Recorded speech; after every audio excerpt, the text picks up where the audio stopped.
when I was meditating earlier this morning,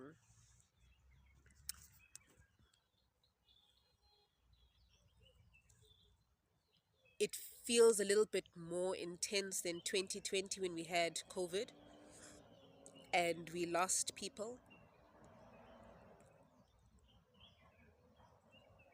It felt very intense. The heart pain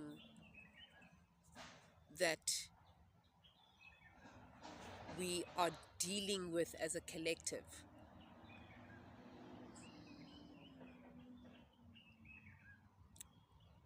If you can't feel the pain, if you can't feel heavy and you're always looking for light, and you're not loving that aspect that feels heavy, because that aspect of the heavy was the light that wasn't celebrated.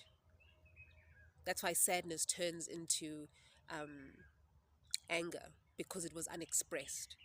And then it's just waiting for that trigger, that bubble to burst.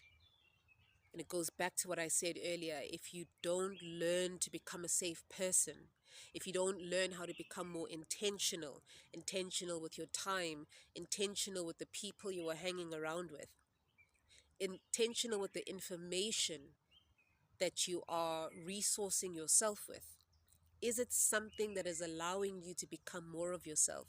Or is it information that is making you shrink?